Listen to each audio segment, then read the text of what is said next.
മഹാനായിരുന്ന ശിബിലി തങ്ങള് ഒരിക്കലും ഇങ്ങനെ വഴിയിലൂടെ നടന്നു പോവുകയാണ്. വൃക്ഷത്തിന്റെ അടിയിൽ എഴുന്നുകൊണ്ട് ഒരു കുഞ്ഞുമോൻ കരയുകയാണ്. പൊട്ടി പൊട്ടി കരയുന്ന കുഞ്ഞുമോനോട് മഹാനായിരുന്ന ശിബിലി തങ്ങൾ ചോദിക്കുന്ന ഒരു കാര്യമാ. ശിബിലി തങ്ങള് കുഞ്ഞുമോനോട് ചോദിക്കുന്നു, അല്ല കുഞ്ഞുമോനെ, നീ എന്തിനാ കരയുന്നത്? നീ എന്തിനാ വേവലാതിപ്പെടുന്നത്? കുഞ്ഞുമോന്റെ വേവലാതി കണ്ടുകൊണ്ട് ശിബിലി തങ്ങളുടെ മനസ്സിനെ മാറ്റി നിർത്താൻ കഴിയുന്നില്ല. ശിബിലി തങ്ങളുടെ മനസ്സിനെ നിയന്ത്രിക്കാൻ കഴിയുന്നില്ല. കുഞ്ഞുമോന്റെ വിഷമം കണ്ടുകൊണ്ട്, കുഞ്ഞുമോന്റെ വേവലാതി കണ്ടുകൊണ്ട് കുഞ്ഞുമോനെ വിളിച്ചിട്ട് കുഞ്ഞുമോനോട് ശിബിലി തങ്ങൾ ചോദിക്കുന്നു, എന്തിനാണടാ നീ വേവലാതിപ്പെടുന്നത്? എന്തിനാണടാ നീ വിഷമിക്കുന്നത്?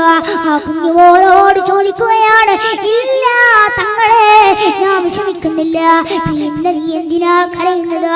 കുട്ടികള് പാടത്ത് കളിക്കുമ്പോ, ഗ്രൗണ്ടിൽ കളിക്കുമ്പോ നിന്നെ കൂട്ടാഞ്ഞിട്ടാണോ? ആരെങ്കിലും പിഴങ്ങിയോ? ആരെങ്കിലും നിന്നോട് തെറ്റിയോ?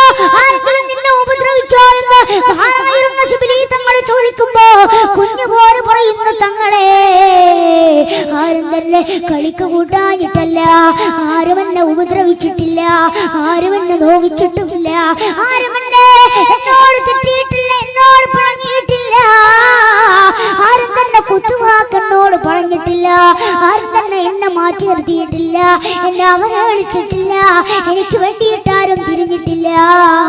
തങ്ങളെ, പൊട്ടി പൊട്ടി കരയുന്ന കുഞ്ഞുമോനോട് ശിബിലി തങ്ങൾ ചോദിക്കുന്നു, കുഞ്ഞുമോനെ, പിന്നെ എന്താ നിന്റെ പ്രശ്നം?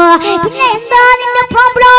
എനിക്ക് എന്താണ് സംഭവിച്ചതെന്ന് ആ കുഞ്ഞുമോനോട് മഹാനായിരുന്ന ശിബിലി തങ്ങൾ ചോദിക്കുമ്പോ കുഞ്ഞുമോ പറയുന്നു, തങ്ങളെ, ഇന്നലെ നിങ്ങളൊരു വാള് നടത്തിയിരുന്നു. ആ വാളിന്റെ സംഗമത്തിൽ ഞാൻ ഉണ്ടായിരുന്നു.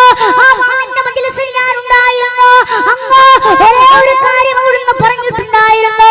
എന്തെന്ന് വെച്ചാൽ, തങ്ങളെ, അന്ന് നരകത്തെ കുറിച്ചിട്ട് പറയുകയുണ്ടായേ.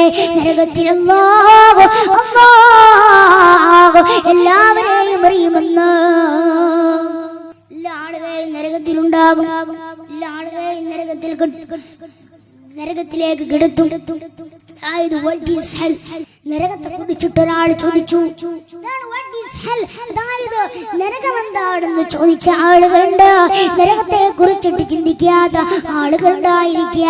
എന്നാ നരകത്തിന്റെ തീക്കുണ്ടാരത്തിലേക്ക് തങ്ങളെ നമ്മൾ വലിച്ചെറിയുമെന്ന് അവിടുന്ന് ശിബിലി തങ്ങൾ വാള് നടത്തിയപ്പോ കുഞ്ഞുമോന് പറയുകയാ, തങ്ങളെ, നിങ്ങൾ ആ കാര്യം പറഞ്ഞിരുന്നു.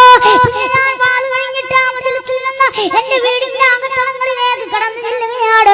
വീട്ടിലേക്ക് കടന്നു ചെന്നപ്പോ എന്റെ ഉമ്മ അടുപ്പിന്റെ അടുക്കലേക്ക്, എന്റെ ഉമ്മ അടുക്കളയിലാണ്.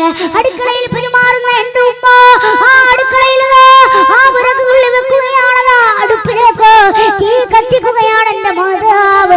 എന്റെ പൊന്നാര ഉമ്മ എനിക്ക് വേണ്ടിയിട്ട് ഭക്ഷണങ്ങൾ ഉണ്ടാക്കുകയാ, എനിക്ക് വേണ്ടിയിട്ട് പാനീയങ്ങൾ പാചകം ചെയ്യുകയാണ്, എനിക്ക് വേണ്ടിയിട്ട് എന്റെ ഉമ്മ പച്ചരി ഉണ്ടാക്കുകയാ, ചോറ് വെക്കുകയാണ്, ഭക്ഷണം ഉണ്ടാക്കുകയാണ്. അങ്ങനെ അടുപ്പിൽ കത്തിച്ചു കൊണ്ടിരിക്കുന്ന എന്റെ മാതാവ് ആദ്യം വെച്ചത് വലിയ വിറകുകൊള്ളിയാ. ആദ്യമെല്ലാം അത് കത്തിയെ, ആദ്യമെല്ലാം ആഞ്ഞു കത്തി, ആദ്യമെല്ലാം ഇവിടുന്ന് നല്ലവണ്ണം കത്തിയിട്ടുണ്ട്. പിന്നെ കത്താതെ വന്നപ്പോ എന്റെ ഉമ്മ അടുത്തതായിട്ട് എടുത്തത് ചെറിയ വിറകുകൊള്ളിയാണ്. ആ വിറകുകളിൽ പിന്നെ അടുപ്പിന്റെ അകത്തളങ്ങളിലേക്ക് എന്റെ ഉമ്മ വെക്കുകയാ. തങ്ങൾ ചോദിച്ചു, എന്തിനാ, ഇതിനാണോ നീ കരയുന്നത്?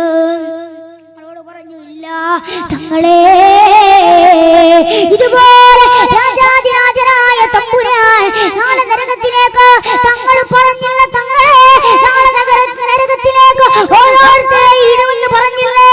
തങ്ങളെ, നാളെ കത്താതെ ആ നരകത്തിന്റെ തീക്കുണ്ടാരത്തിലേക്ക് വലിയ വലിയ ആളുകളെ വിടുമ്പോ ഈ കുഞ്ഞുമോനെയോ അല്ലാഹു നരകത്തിലേക്കിടില്ലേ?